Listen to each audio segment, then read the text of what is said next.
Hello, and welcome back. We are about to start our next panel discussion, and this discussion is going to be on the NENA Wellness Program. And I'm going to go ahead and throw it right over to my good friend Roxy. Take it away. Hi guys, I'm Roxy Van Gundy, and I really appreciate you coming to join us for the last day of Dare to Be Great. I think we all know that this is not the last Dare to Be Great, so Ricardo can say whatever it is he wants to say, but that's just, yeah, that's my opinion.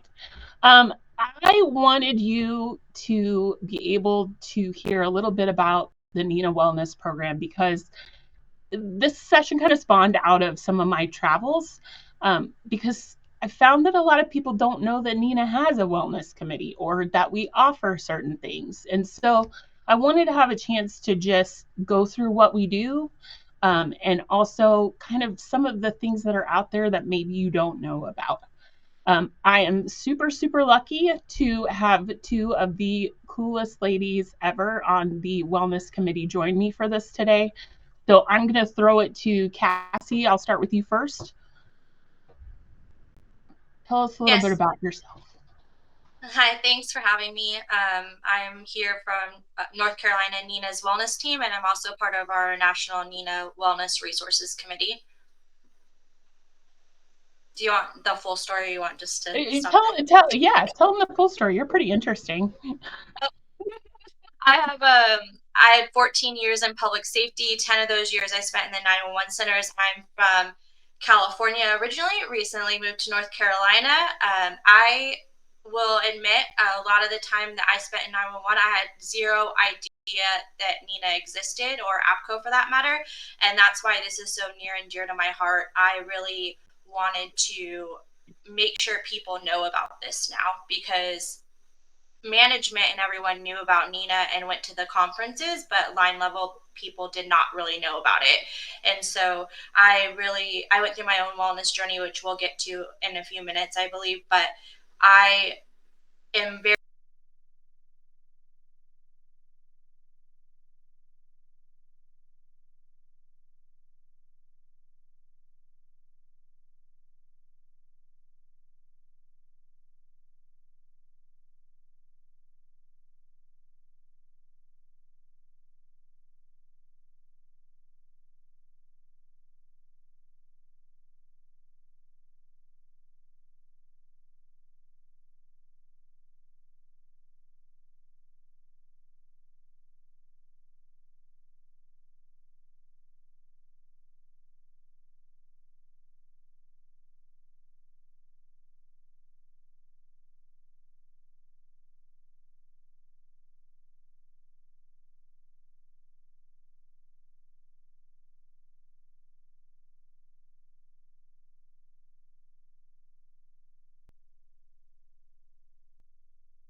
It's that system where you enter missing people on warrants and run plates. And so I spent about 8 years there before I decided I missed 911. So I jumped right back in the biggest city in Wisconsin, in Milwaukee. Went back to the fire department there to be in the comm center. Spent a couple of years there, and then about 4 years ago, I transferred out here to Virginia to be the director here in Harrisonburg, Rockingham. It's been a fantastic and yet traumatic experience, which I'll share when we get to our wellness journey, right? But I've kind of run the gamut for all the things. As you can see there, not only do I co-chair one of the fabulous working groups that is underneath the Wellness Committee, but I am also, in case anybody needs anything for ENP, I am your Northeastern region representative for the NIB, so which is the NENA Institute Board. And oh, that's right, I'm on WIN too. I forget the things. I've known about NENA for a really long time. I had an operations manager way back in the day, who many people know. I worked for Gary Bell back in the day, so I knew about NENA for a really long time and was encouraged to get involved. So yeah, you can see I'm definitely involved. The best thing about Courtney is that she gets involved in everything. So if you need help, Courtney's like, sure, I'll do that. Sure, I'll do that. Sure, I'll do that. So maybe a good trait, but maybe sometimes not. But she's very helpful. I am terrible at introducing myself. I'm Roxy Van Gundy. I'm a director here in the Midwest. I'm the former co-chair of NENA Wellness. and I'm on the Development Steering Council.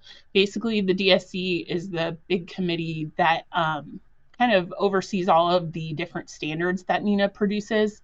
And currently, the reason I had to stop being the wellness chair is that I'm your second vice president on the NENA executive board. I'm a little like Courtney. I'll just say yes to whatever I can do to help. So definitely appreciate NENA and all the things that it's given me. But I was like Cassie. I didn't know anything about NENA when I was just starting out. So it's so funny how we all go full circle. I wanted to just touch on really quickly a little bit about NENA's working groups. Another thing that I find is that people don't understand that NENA has all sorts of working groups, that they do some of the most amazing work all year long. I mean, we have some of the smartest, the brightest, the most amazing people who are working through standards to make 911 better. I had no idea what I was getting into when I got into a working group, and I've learned so much throughout that process that I can't overstate that. NENA has more than 30 working groups out there that are actively creating standards. These folks range from technical people, so the real smart guys, to operational folks that are in the trenches doing the work every single day. One of the great things about NENA is that NENA takes volunteers all year long. So if you decide tomorrow that you want to get involved and you want to do committee work, come on. We want to have you. Come join us. So it's really, really great. Another thing that I hear a lot is, ooh, NENA's very technical. I don't know anything about that kind of stuff. Don't be afraid to volunteer for something you don't know anything about or you don't know much about. Don't be intimidated. I think that I have a real problem sometimes of not being confident in what I know, and you probably know a lot more than you realize. So definitely get involved. But the best part about getting involved in a working group that maybe you're not totally versed in is that you can learn as you help, okay? Technical groups need operational perspectives. Those smart guys are really smart, but they come up with things and they don't always know how that's going to translate in the 911 center. So they definitely need people to say, whoa, whoa, whoa, smart guy, that is not going to work for how we do 911. So it's very, very helpful. I get on this soapbox every single time I talk about working groups, every single time I talk about the Wellness Committee. Large and small centers need to be involved in working groups. Large and small centers need to be involved in standards development. I don't care if you live in one stoplight town, Idaho. People need to know what you know. And you need to represent those small centers. So please get involved because your perspective might be different than somebody who lives in New York City or, lives in a center that's 50 seats versus your one seat. It's so important. You can also get involved in some of these technical groups as being a scribe.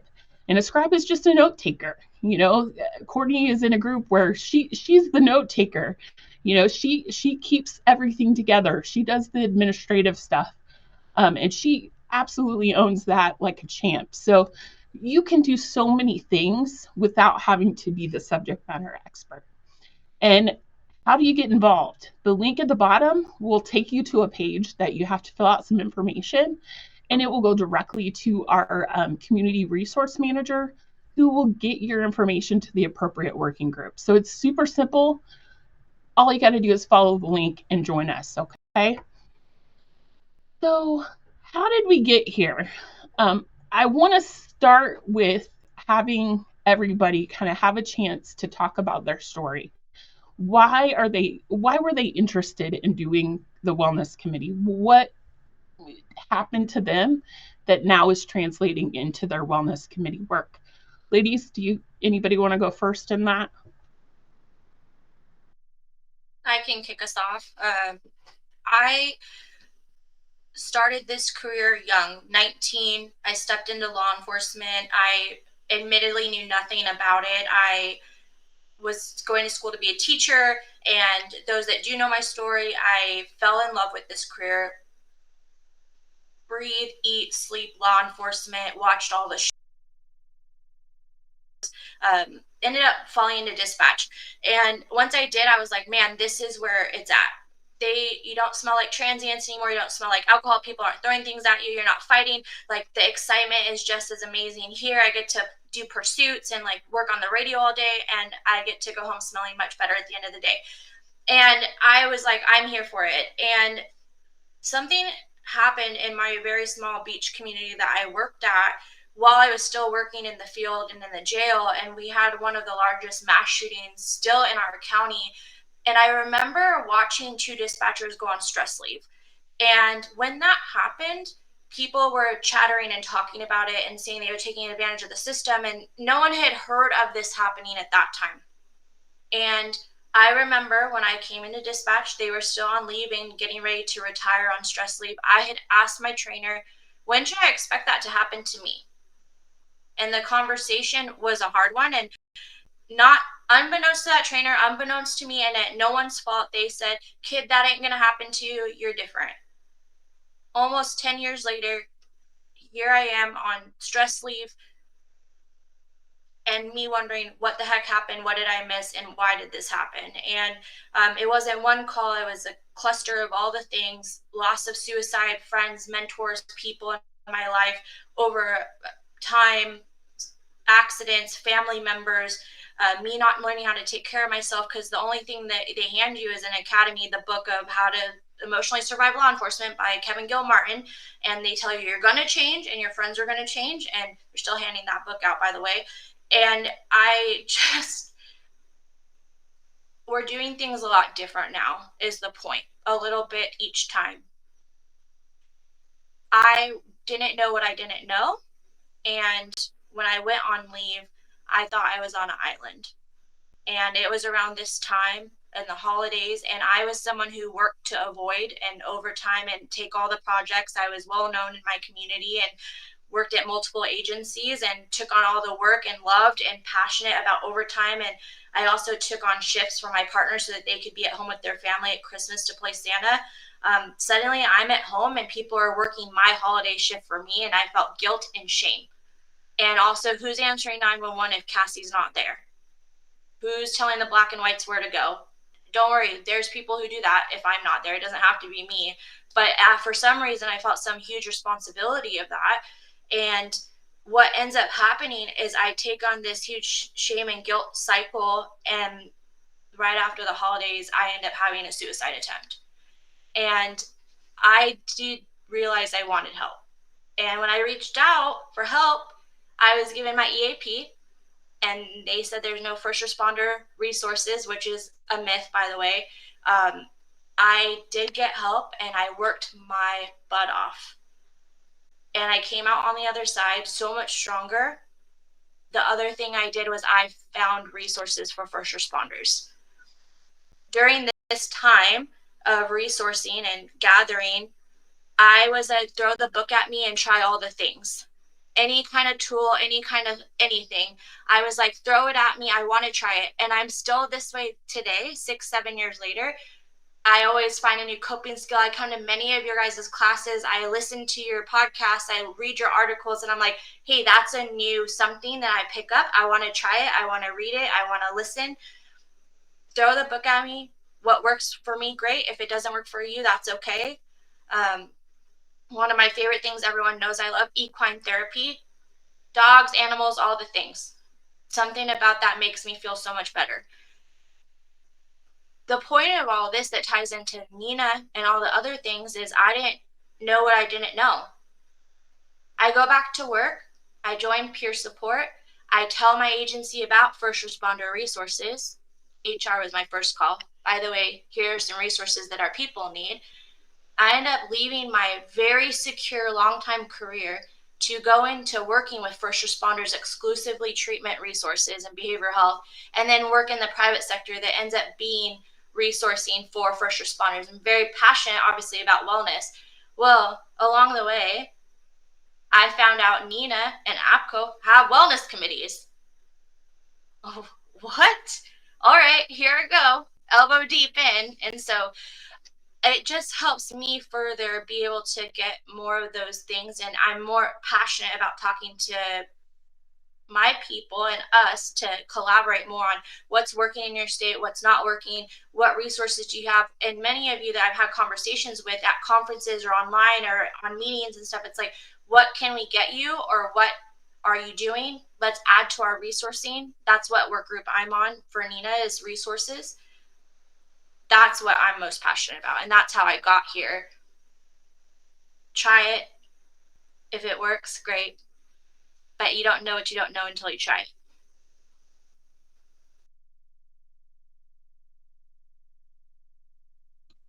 All right, my turn. So my journey to the wellness committee is a little different than my wellness journey. So we'll cover both. I don't think I've ever been on a committee where I was the subject matter expert. I would like to know what that is like, actually. So the first committee I ever joined was NGSEC, which is the Next Generation Security document that we finally just released. I was promised like a 10-month thing. It was super exciting. I was definitely not a subject matter expert. 6 years later and 3 rounds of public comment, it is out. So I will say that to give Roxy a whole bunch of backing here, you don't have to be a subject matter expert. I literally joined that committee for 2 reasons. 1, to learn, and 2, I found out real quick that I could be the one who was like, nobody understands what you're saying anymore, technical people. You need to back up, right? So it was actually kind of helpful, and it was for them, and it was great for me, and I learned a lot about document creation and editing and that sort of thing. And so the way I ended up on the wellness committee that I'm on, because I'm certainly no subject matter expert about engaging with mental health professionals, because I am not one, is because we had it. The amount of wellness and mental health professionals that are in NENA, there's not a lot of them. And so there was not a whole bunch of people who were clamoring over each other to be co-chairs. So I kind of just stepped up because it was the next right thing to do, right? We needed help. And at the time, our previous co-chair, Kelly, needed help. So I did attendance, I take the notes, I do all the behind the scenes stuff. I start the Zoom, that kind of thing. Certainly not the subject matter expert, but I love the committee. I've learned a whole bunch there as well. I've also learned about document formatting and ballots and all of those fun things that I never knew before. So do not hesitate to jump on a committee just because you don't know. So that's my push to Roxy, and that's how I got there. However, I do happen to be relatively passionate about wellness in 911 anyhow, and that will become apparent as we talk about it. But when I started in the center, it was very much this muscle up buttercup type of thing, right? 1, I will tell you, I didn't think that the calls were affecting me. And it wasn't until in my 40s when I now look back and go, oh, now I see how those were actually affecting me and manifesting themselves on the floor, but I didn't recognize it when I was on the floor. And also there was this thing about if I need help, because I did have a couple of places where I just didn't, I started to have this temporary depression that I was having a hard time getting out of. And I was afraid to go and get the help and ask for the help because there was that whole stigma over I'll never be promoted and it will be held against me, all of the things that we should never have people feel ever again in the future, right? And so I held myself back from getting help or asking for help or saying that I needed help. So I did eventually CEAP way back in the day, and that was probably the start of my wellness journey. There was some on-duty trauma, right? I've been involved in my fair share of officer-involved shootings and those types of things and suicide calls. And so that definitely was something that I navigated as well. Fast forward to about 4 years ago when my husband was getting ready to retire from law enforcement, and 2 of our 3 kids were out of the house, and I can't do math. She was not what she is now, which is like just turned 15. It was at a time where she could probably change school. And he said, if you want to start looking for a director spot, you are welcome to do so. And I will retire and we can move out of the cold Midwest. And so I did. And I was fortunate enough to have the honor to land here in Harrisonburg. And life was great. And we moved 900 miles away from where we were. We had no family, no nothing. He retired and started on that honey-do list of replacing porches and all those things that one does when they're retired from law enforcement. And I started here in the middle of COVID, which was fun and exciting. I have always joked, and maybe it's not really a joke, or maybe I spoke it into the atmosphere and so it happened, but I've always joked that if law enforcement can make it, or any public safety can make it about 2 years out of retirement, they're good to go. But we lose a lot of them in that first year. So a year and a half in, my husband had a massive heart attack on the basement floor at home while I was in a witness room at court. So I had to try to get the call put in because he called me, not 911, right? Which many public safety people do. So I had to try to text and quiet in this witness room, get responders on the way. So the organization that I haven't worked for that long and the dispatchers who I'm trying to protect their emotional health, they're the ones who have to put this call in, right? So they put in the call, they send all the people. Well, my daughter, who's 12 at the time, is at home alone. So now I'm also quietly trying to text her on the side and telling her to put the dogs away and telling her dad has taken a turn for the worse and I need her to go downstairs and meet all the responders. And so in the end, it was a very traumatic day. My husband passed away. So now I'm a single mother, 900 miles away from any family whatsoever. And actually my immediate family lives all the way on the West Coast. So I'm way further away from any family. And if I hadn't had a daughter, I would have done what I always did, which is I was going to go back to work, right? I had to come right back in here and found the busiest thing to do. And if I didn't know it, I'd have had somebody teach me and I would have pretended that nothing happened and it would have continued on. But I had to be an adult, which means I had to address it because I had a 12-year-old who was going to have to deal with a whole bunch of trauma.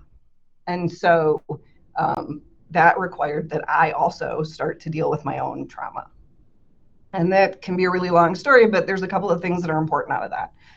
One, being someone who's in public safety and has to hear and see emergency vehicles, I noticed that I was having a very visceral reaction to the ambulances going by, lights and sirens. So I talked to my therapist about that, and we did this really cool thing called EMDR, and I thought I processed the day, right? And so it was great. Most of the ambulances could go right past me and I would be fine. But I would still catch my breath when a very particular ambulance went by. Come to find out that was, and I knew it, but I just had to see which rig it was. That's the rig that transported him from the house to the morgue. So I'm still having a reaction, right? So EMDR, although I call it voodoo magic, does not always fix everything in the first try, right? So I had to go back to the therapist and we reworked through some of that stuff.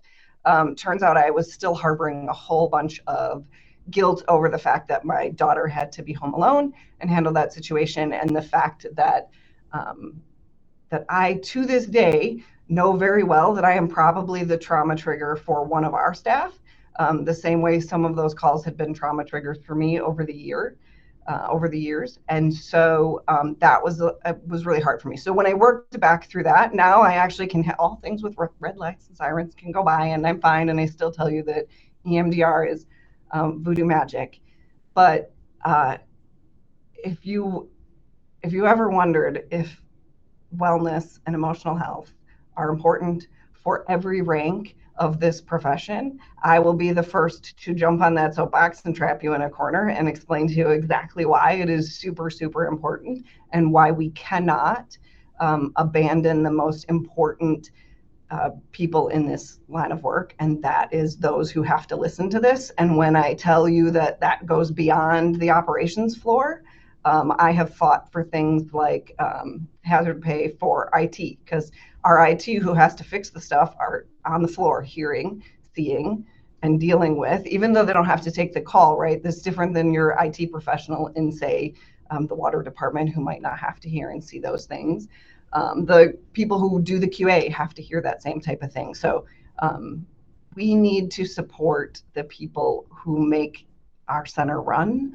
And so I'm a huge, huge advocate for that. All right, I'm done.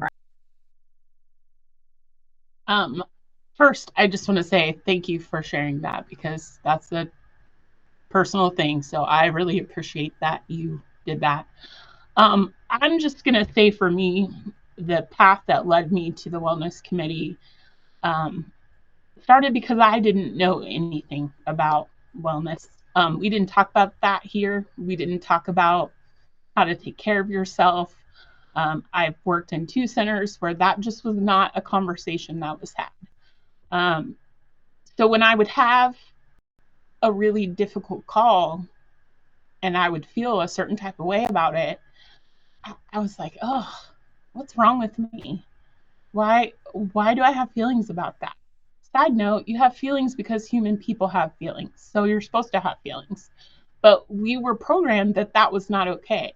We take the call, we send the help, we take the next call. I then moved to a state where people do crime and bad things at an Olympic level.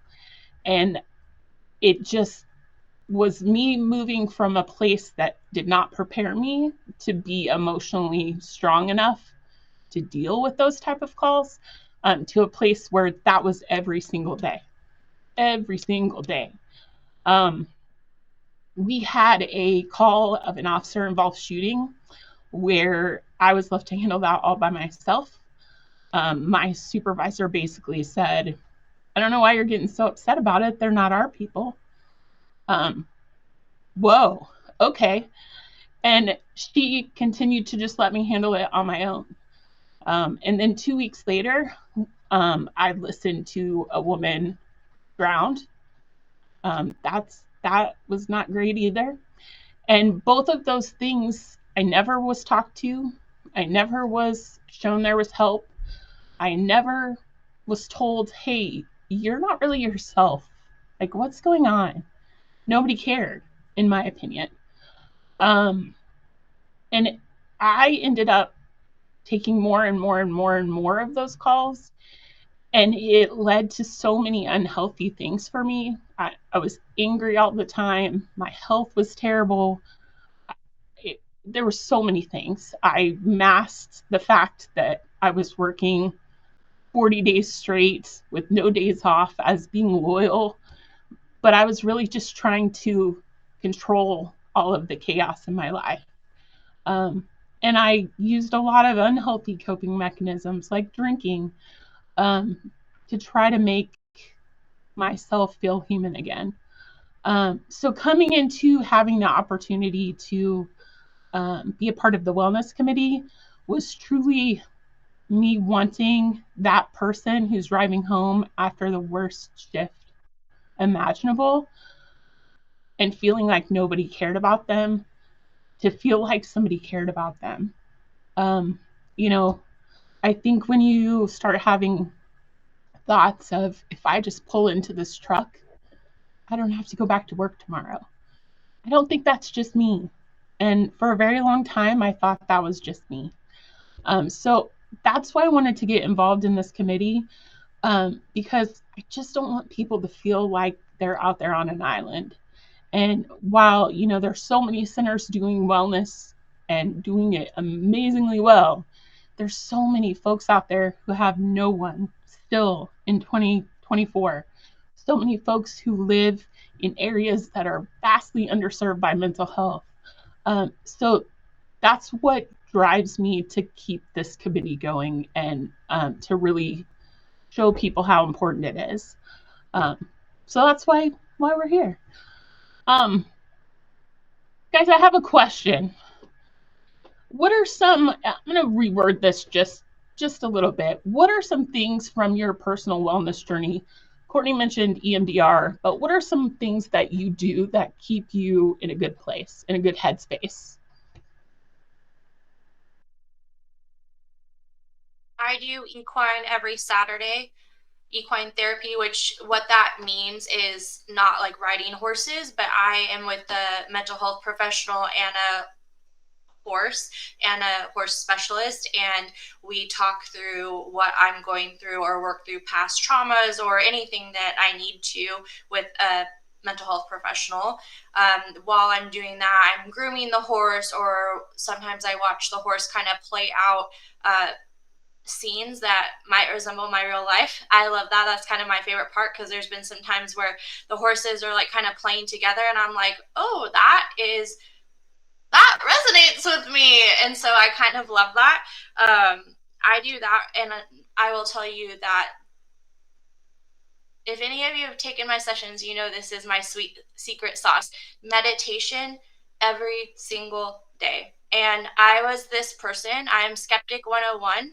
I am a true law enforcement professional where I'm like, I cannot meditate. That does not work for me. Also, dispatcher through and through. I have 3 cups of drinks here on my table still. I have like 3 screens and all the things. But I will say I had 1,000 tabs open, not only on my computer, but in my brain, and I could not quiet and shut myself down.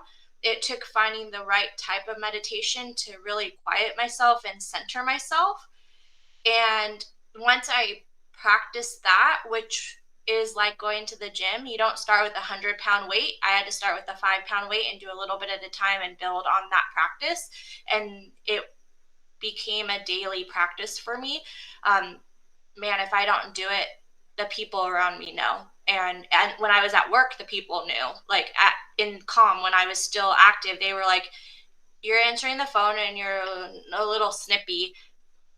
Do you want to go do some breathing or do some meditation? Did you not meditate today? And I'm like, man, it's noticeable. So there's some things that I need to do to keep on track and do self-care so that my battery is not depleting in critical level all the time.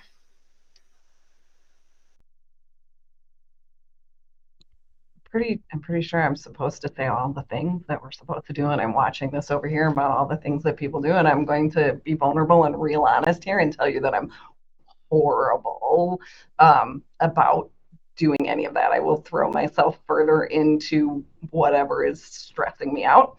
So it's not good. I realize that I'm supposed to do all of the things over here on the side of my screen, and I need to get better at it. Being an ADHD person, I probably should find a way to make it something that I'm also trying to achieve, right? Like if I throw myself more into the thing that is stressing me out, maybe I should throw myself into a mission of the exercising or the whatever it is I'm going to do. Then I would probably hyper focus on it for a little bit and it would get done. But in all actuality, I'm really not good at that part. So hopefully Roxy's got a good thing. Well, I was going to say, I think, along this journey that we've all taken, I think that's really valid too, Courtney. Like, I used to not even realize that, like Cassie and her coworkers, they knew when she hadn't meditated. I didn't even realize like self-care could fix that, or, hey, I'm not doing enough for myself right now. So I think as you go through wellness and start learning more about it and start learning more about ways that you can regulate yourself, when you don't do it, then you're like, oh, Roxy, what are you doing? You need to get back to it. For me, if you know me, it's the dog all the way. If I need to take a walk and talk to a buddy about the day, that little boy, he just is such a good listener because he does not talk back. But I think that having a pet has saved me over and over and over again. I lost my mother. I lost my mother, and I would not have survived that without this little guy right there. I have a great husband. I have a great support system. I have a lot of people who really love my mom. But I was swirling, and this little guy, wow. The power of a dog. Anyways, let's keep going here. So a couple of questions for you guys before we kind of start digging in deeper for the Wellness Committee. The first one, and whoever wants to answer these, by all means, do you feel like the term wellness has a negative or a positive connotation in 911? Do you feel like wellness fatigue is a real thing, something people say because they don't want to get involved in wellness? What do you think about it?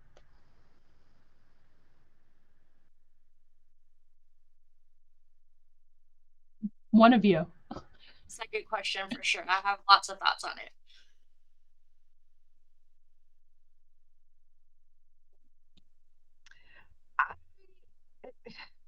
There's always going to be people have something to say about everything, right? So there's always going to be some who use wellness fatigue as a reason to get away from it. But I do think some people probably genuinely feel that. And as with everything, if you have a feeling, feelings are valid. They may not be always rooted in fact. But if there's a feeling there, we could certainly investigate that and see what's causing that. But um, I think that wellness and the idea of ensuring that our folks are okay is gaining some momentum, as it should, but I don't think it's gained enough. So if people are fatigued, they're probably going to have to be a little bit more fatigued because we just cannot stop moving forward on that. I agree with that, Courtney. And coming from that in the private sector space is my full-time job. Like, I'm not giving up treading that water. It doesn't matter what we call it. We can call it wellness. We can call it peer support. We can call it whatever name anyone wants to call it. We're doing it.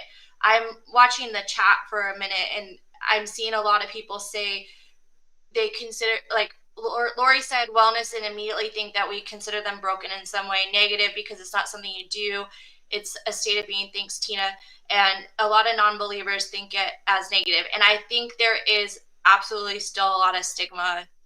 We are moving in the right direction, I think, in a lot of ways. And I think a lot of agencies do it really well. And I think some agencies still are pushing hard against it. And that is mind-blowing to me, but it's still true.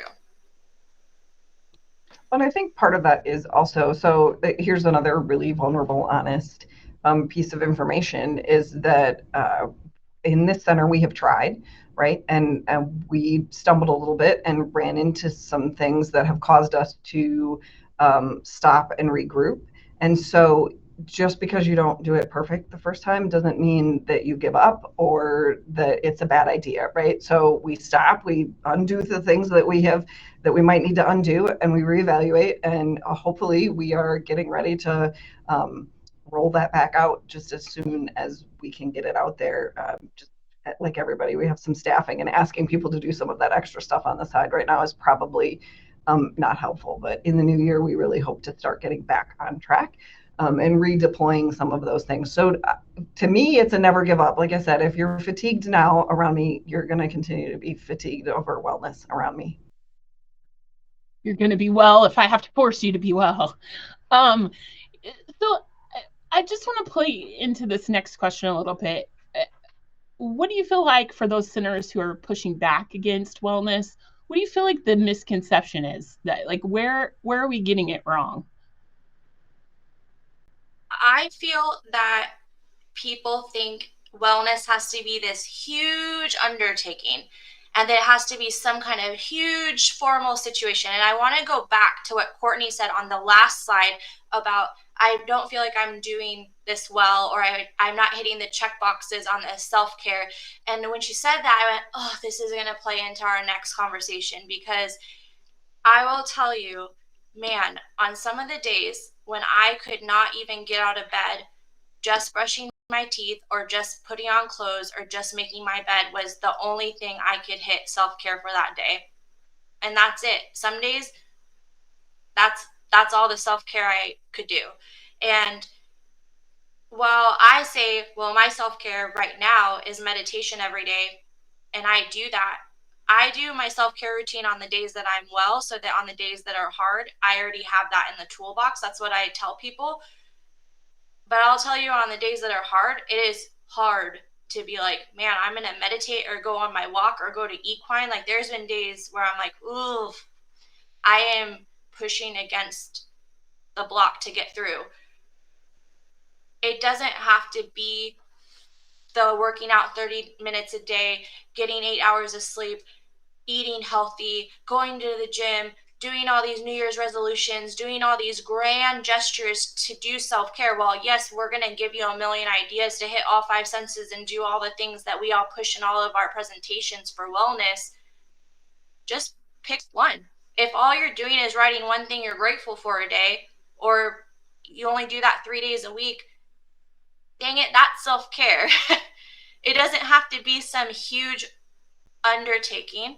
But same thing for agencies. Like, if you guys don't have the budget, the means, or the way to make a peer support team, and that seems so overwhelming right now, if you guys can just move in the right direction of one simple task that you're improving wellness in your agency, I'm happy for it. If you need help getting resources, or push the continuum from NENA, or some direction in making the people, it doesn't have to be formal. Same thing with peer support. I think people think that they have to go to some fancy class and get certified for peer support to make them feel peer support certified, or CISM peer support, all the things. Guess what, everyone? You're all peer support. We've all been doing this our whole career. My favorite conversations in peer support that we've done, 3 a.m., sitting in the comm center, officer or dispatcher pulls their chair up next to your comm, and you're having those deep conversations that you didn't expect. In the locker room, changing out. Squad cars parked opposite directions at 7-Eleven. In the firehouse, in the recliners. Like, I mean, these are those deep conversations that happen informally. That is really peer support. That's really wellness. So, I mean, I think that that's the misconception. It has to be a checkbox. I saw that, JoJo. It's a checkbox. It's an app. It's some kind of fancy policy. It's all these things that we have to do, and really, it's not. That's my soapbox for today. Well, I think too, it's just turning the human back on, right? Just being human beings that take care of other human beings. The end. I love that though, Kathy. So let's go into a little bit of an overview about what we do. Where we started, what we do, what we offer, some of the things we've done. I'm going to let the ladies explain their groups because they're the experts of their own groups, so I'm not going to go there for them. But there's some links that are attached in the upcoming slides. Please copy them. Please use them. Please take them and do amazing things. So that's why they're there. So a couple of just points about the Wellness Committee's history.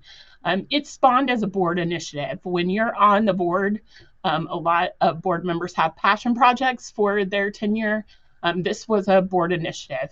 Our first committee meeting started in August of 2019.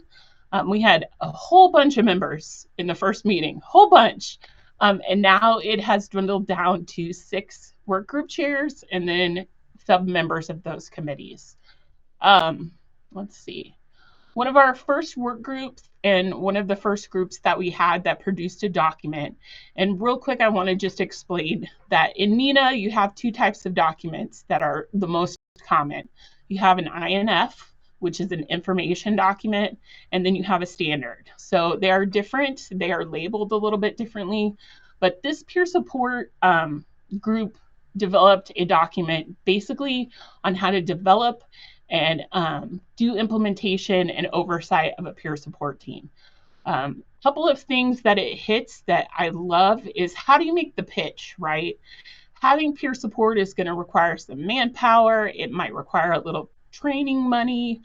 So how do you make that pitch to whoever your bosses are? How do you make that pitch to your group to get involved?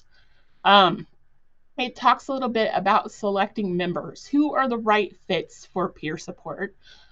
Obviously, I think we all know there are some people who are not probably the right fit to be a peer support member. It talks about good training that those team members need to have, some basics on responding to incidents, how you deal with things that come up in a group. So those peer support members, if they do something that is outside of, best practices, how do you deal with that? And it also talks a little bit about how a peer support team can be customized to fit a small, medium, or large center. So this document is really all-inclusive of every center type. And it's a really great way to make sure that if you are standing up a peer support team, that you're hitting all of the right elements that's needed. The next one is our ANSI standards document. We were the first, Pam's correct, it is set up for revision. So if you want to go through this document and look through it, see what you could add, we'd love to have you. Great plug, Pam. The next one is the Protecting the Well-Being of 911 Professionals. This ANSI standards doc was spearheaded by Dr. Jim Marshall. I think we all know Jim and his amazing work, as well as Tracy Eldridge. Lots of industry thought leaders poured into this document, so it is amazing. But it talks a little bit about the management of workplace conditions. I think we all know 911 centers are a little bit different than your average office. We deal with different things. How do you manage that kind of stuff? It talks about stress resilience training. It talks about peer support programs. And you'll see throughout a lot of our documents, they link back to other work that we've done. So it does go into that. It talks about CISM, EAP, PTSD, wellness and mental health screening resources. If you need it, where do you go? How do you get connected to resources? Also talks about training, sleep optimization, because 911 dispatchers are all the best sleepers, aren't we? We do really well at that. There is a great section about obesity. That's something that I have fought as my mental health has been good and bad. So I love that. Management of traumatic exposure. And then personal health incentivizing programs, which I think is a really great idea. I wish more people would do. Another section on this that I didn't put in here, but there is a great part in this document about incident-related imagery. So when my center went to video to 911, that was the first place I looked is, hey, am I thinking of everything that could impact our folks as we roll this out? So stellar document. Definitely check on it. It is also going to come up for review here shortly. We'd love to have you. How do we make this better? How do we expand it? How do we grow it? So if you're interested in getting involved in the review process, we really need members. The marketing work group, we have a couple of work groups that are continuous. There are some that once they get done with their work, they kind of go dormant. But the marketing work group works with other work groups within the Wellness Committee to promote their work. A lot of times, the marketing work group will work with resources and try to put out webinars or put in articles in the call. And they're connected with NENA staff, so they can get all of our information out on the NENA socials and make sure that people see what we're doing. Let's see here. Engaging with mental health professionals. Courtney. I'm so glad I got to go first because hers is going to be so much more exciting. Again, I think we went over the fact that I'm not the subject matter expert in this one. Denisa Alston, our co-chair, who is actually a mental health professional deployed in a 911 center, is our subject matter expert for sure. We are hopefully almost done. I just learned about ballots, and I just put the thing out to ballot to go to all committee review just yesterday. So we're very excited about that. And while I don't want to turn away any work group members, right now while we're voting is probably not the time to join up. But we definitely can I stop you there? Can you explain a little bit about what all committee review is? Like what happens when these documents kind of trickle through?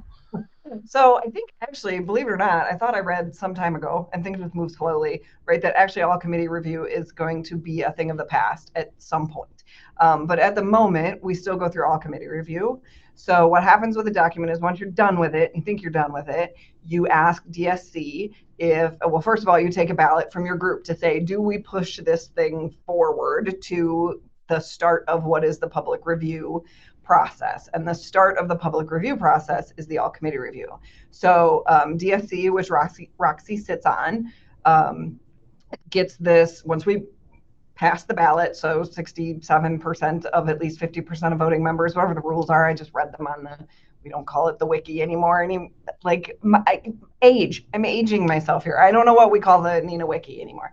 But it says all the things you have to do, right? So we put the thing out to ballot. Our group members vote on that. They say if they think it should go forward or not. Now, with as many meetings as we have had, and we've gone over this document and said, yes, we think it's ready. Hopefully everybody says yes, push it forward. Then DSC gets it. They say whether or not they think it's ready for all committee review. In there, a NENA style editor will take a look at it.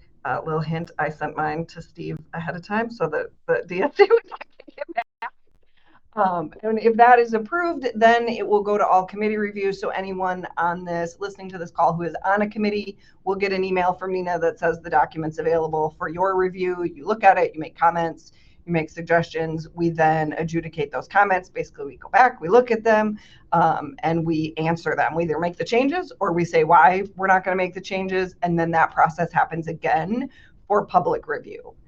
This is not a super technical document, so I don't anticipate a whole bunch of rounds of public review. But for things like those technical documents, like I said, NGSEC went through 3 different rounds of public review before it got published as an actual document. So it's an exciting process to me. It might sound kind of boring to others, but that's where we're at. We just put the thing out to review, so some of our committee members who are out there will see that hopefully in the next few weeks. The vote is open until the 26th. Also, before I turn it over to Cassie to let her tell you all about the really cool stuff on the resources, I also want to put a shout out to Pam and JC for that peer support document.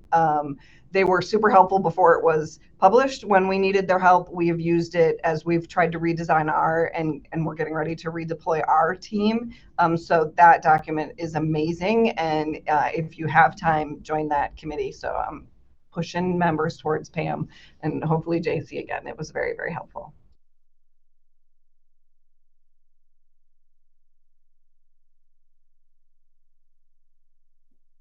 And the resources group. Yeah, no problem. Ditto on Pam and JC. We're looking forward to them working on that again and updating it. The work groups are awesome, you guys. It doesn't matter which one you're in, and we all work together, and they all contribute to each other's success. Ours is a continuous work group, and our primary goals really are, if anyone comes to the table with a new resource, it could be, hey, we saw this article, hey, we heard this from an agency, this is a new feature. We also focus on different themes for the month, and we are the ones that bring articles to marketing to post for social media and also for webinars, and then also update the wellness continuum and the website for any of the features like that. So we kind of work together to make sure that everything stays updated and relevant as new information comes together. And we're going to talk about the continuum. It's so good. It's so good, guys. It's the greatest thing that nobody knows about. So I'm so excited. A couple of things that we've done and things we want to do. If you've been to NENA National Conference, we have done the Wellness Pavilion. This will be our 3rd year coming up. The Wellness Pavilion generally has some centers that you can do. I'm only thinking about it in elementary school terms, but it's like little centers that you go. This past year, we did foot massages and back massages. You were able to get your blood pressure checked. You were able to enter a contest for some wellness prizes. So we tried to make it really interactive. We've grown it every year. The second year we did last year was way better than our first time. So we learned some things, we got better from it. And so I'm really excited for the 3rd year of our Wellness Pavilion. We would love to keep creating more content and trainings based on the work that we're doing. We've even talked so much about peer support and how we could get that information out to folks who can't come to conference, who can't, interact with us personally. How do we go to them? So there's a lot of really good conversations about ways we could take, for example, peer support and take them in a workshop form to a more regional setting. So I'm excited to see where we go with that. Like we said previously, we have 2 documents that are up for review. All of the documents that are created within NENA are reviewed always. That's always going to happen no matter what the work group. We also want to keep a radar open for what's next. What do you want us to continue to provide you with wellness resources? Like, what do you need that we don't understand?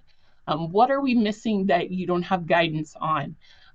Some of us have been involved in this committee for a really long time, and it's that old adage of if you look at something too long, you totally miss what could be. So we would love to hear from folks, even if you don't have the bandwidth to be in the committee.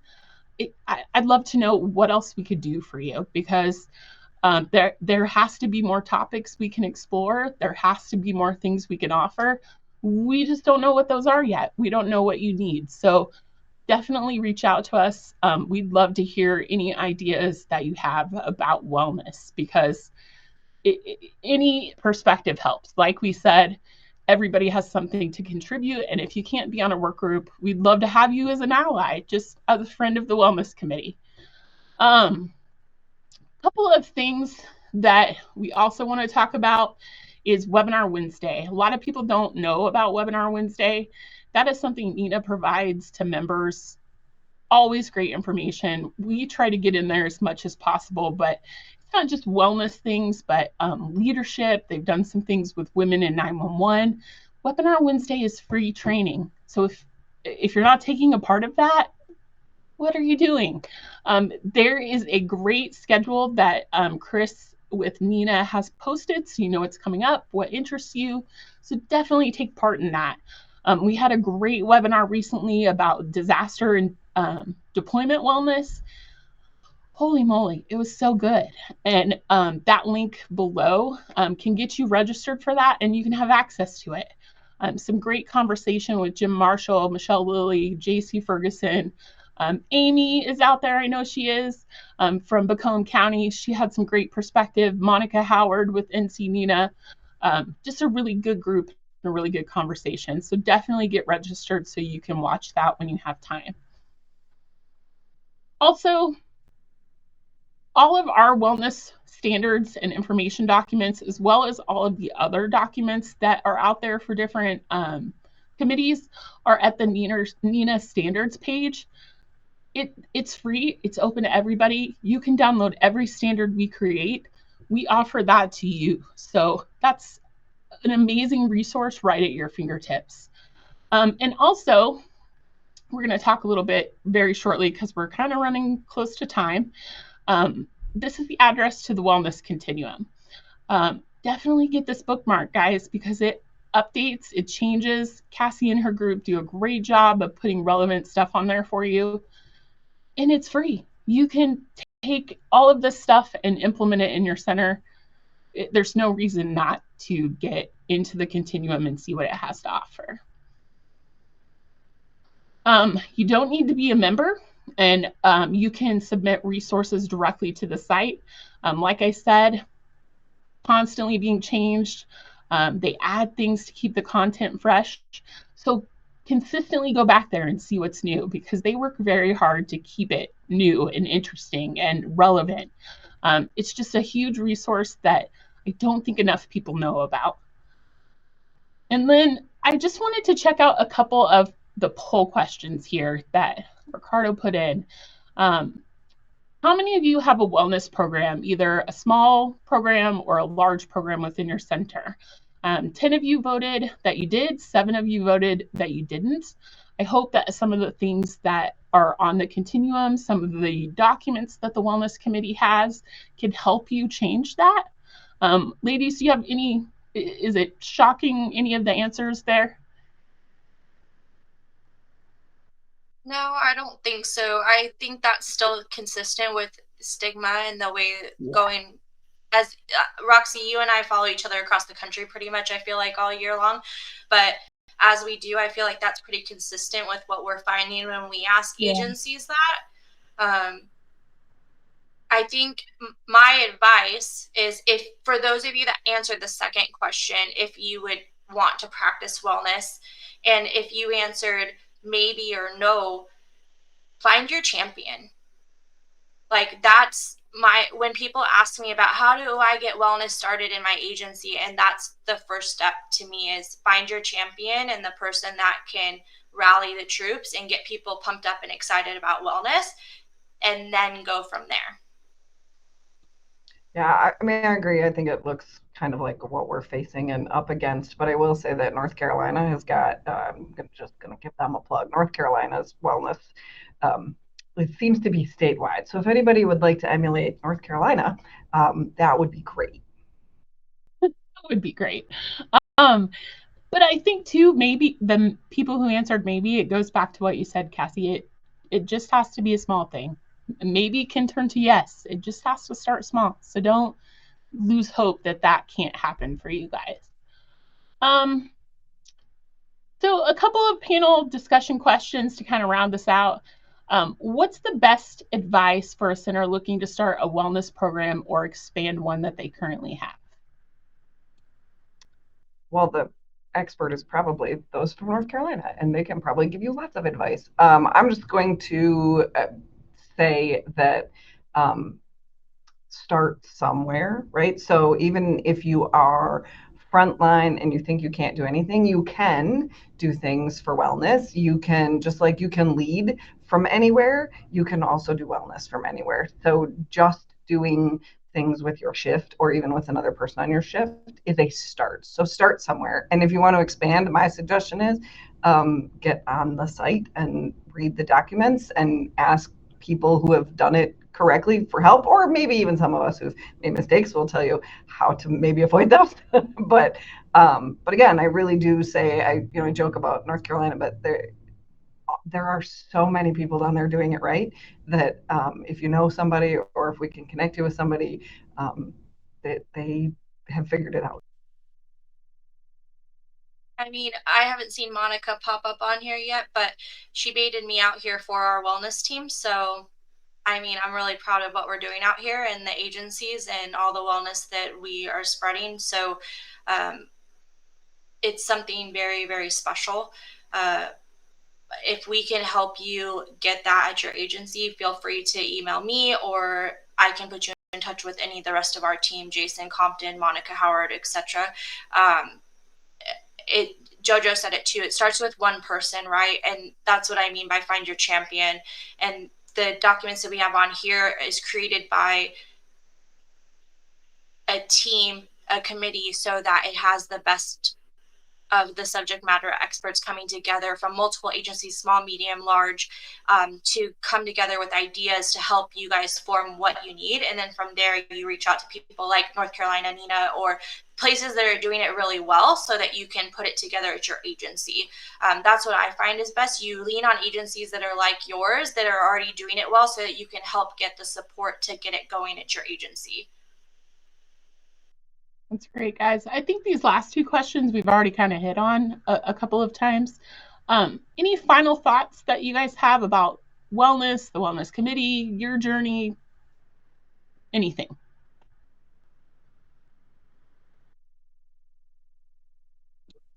I like making Cassie go first. How come I started going first now? I just, here's the thing. Bad things are going to happen, right? Bad things happen to good people all the time. And you need to find the way that keeps you going, because as Tracy always says, you don't have to be okay all the time. You just can't stay there, right? So we need you all. We need you all here. And sometimes getting involved is a way to help with that. But also, I want you to show them the continuum. So I could talk forever on all sorts of things because we know I never shut up. So if you find me somewhere and you want to talk about these things, I will not shut up for a long time, but I'm going to, so that Roxy can show you the continuum. I'll wrap up too. I was going to hope to get some questions from the peoples, but I know the formal wording is the stress continuum. I call it checking the battery, but if you're thriving, surviving, struggling, in crisis, etc., but kind of figure out, like, in another form of wellness and not so much peer support, starting a program form, but for your own individual purpose. We are in this career because we are servants and we're helping other people, right? Most people, when I ask, like, why did you get into this career? Almost everyone's answer is because I want to help other people. I had to learn it the hard way. I was the person who stood in the pool and was drowning to help other people out of the pool. The other example is put your oxygen mask on first. I mean, many of us have been in an airplane, some of us more than others, and I can recite the whole safety plan. But put your oxygen mask on first and figure out where you are on that stress continuum, because if you're in crisis or struggling, man, you should have been doing self-care or something to help get your battery recharged faster. But if you're in that middle part or up, just work in a little bit of self-care. And like we said, it doesn't have to be a huge thing. One little thing, if it's taking a bath or going on a quick walk. I also joke that I like to be a lizard and just stand outside in the sun for 15 minutes in between a meeting. That recharges my battery real quick. Figure out what works for you and do that. And it's not the same for all of us. And that's just kind of my final thoughts is we talk about the agency and we talk about individual wellness as well. And then I want them to see the continuum as well. Well, I will just say one thing before we go over to the continuum. You're not alone. You're not alone. And if you're walking through a difficult season or something has happened to you, or you're interested in doing more in the wellness space for your center, for you, for someone you love, you're not alone. So all three of us are very active in the world. I can speak for the ladies. I think we would not turn away questions. We would not turn away supporting you. Whatever you need, we want to get that for you. Even if that's just, hey, Roxy, I'm really struggling. Please reach out. Okay. Please reach out. You are not alone. And I wish somebody would have told me that 10 years ago, 15 years ago. There is somebody out there who has done something or been involved in something that you're going through right now. So they always talk about don't reinvent the wheel. You don't have to reinvent the wheel. We're all here. We want to help. So I figured out how to unshare my screen. So let me see if I can get the continuum back on there. So hold on one second, guys. Okay, perfect. Here we go. Look at me, I'm so technical. So this is our wellness continuum. I wanted to go to nena.org so you could see how to get there. Just so you know where to click. It's under programs and services. And then the wellness continuum is just under our team mentoring program, which I also think has a little wellness component as well. But if you click on the wellness continuum, you're brought to this page right here. If you have a resource to submit, that button's right up here at the top, which is great. So please, if you come across something that you think that others need to see, let the wellness committee know. We'd love to have it. The different sections are all listed here. They're all clickable. Mental health, physical health, studies, apps, and books in the workplace, nutrition, some website resources, resiliency resources, and then a did you know? And I'm really excited for this section. This is kind of a new thing for the resources committee, and I'm excited to see how they build this out. But if you click into one of the sections, it's going to bring you to a resource key. So all of these key icons, I'm going to call them, will show you at each section what things are, okay? Right here, how to meditate. So this is going to be prevention. And then here's the other one, which is sustainment. So it's going to tell you, before you even click into what the resource is, kind of what it's going to serve you. If you click into the document, it's going to take you right into whatever it's linked to. You don't have to search, it's all right there. As we go down here a little bit, we've got the circle of life. That's something that the Wellness Committee has worked really hard to kind of align our resources to, the different facets of personal wellness. The 2023 State of 911 survey is here. If you haven't gone through that, there's some valuable wellness information in there as well. Let's see, let's go back here to studies, apps, and books. We've got some TED Talks. If you do anything with Headspace, you know who Andy is. His voice is like butter. But TED Talks, some really great studies, a couple of different items here in the continuum. Nutrition, because we all do that so well. A lot of different information and ideas for nutrition in the workplace, eating a healthy plate, water recipes, which I love, diet for a 12-hour shift. That's huge. That's huge for you to fuel your body for a 12-hour shift. So very interesting stuff here. And then I want to come down to, did you know, really quickly, blue light can be detrimental to your health. And then that links you into this really, really cool PDF that you can download and put in your center so other people can get access to this information. It's all right there. So please use it. That's why it's there for you. Let's see, one other thing I was going to show you.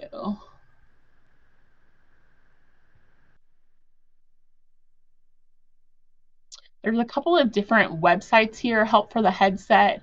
This is our good friend, Shannon Polito. She has a ton of resources on her website that she wants you to use. Definitely do that. Save Call Now, Code 1 Wellness. So we've tried to integrate all of these different resources that are culturally competent to us and what we do. So lots of great information here, and it's all right at your fingertips. Please, please, please, I implore you to take part in it because it's such a great thing. And the Resources Committee works so hard on it. And I talk about it and talk about it and talk about it because it is that good. And it doesn't matter if you're a one-seat center who can't get up in the middle of the night. If you're struggling, there's people within that resource committee that are there to help you. So again, you're not alone. Thank you all for letting me talk about my most favorite thing. The Wellness Committee has just been such a huge impact for me. It's opened so many doors to meet so many incredible people, to get to work with these amazing ladies who I love dearly. It's just been such a positive thing for me, and committee work in general has been such a positive thing for me that I just really appreciate you letting me talk about it and letting me kind of talk about helping 911. That's something all three of us are very passionate about. So Mr. Martinez, whenever you're ready.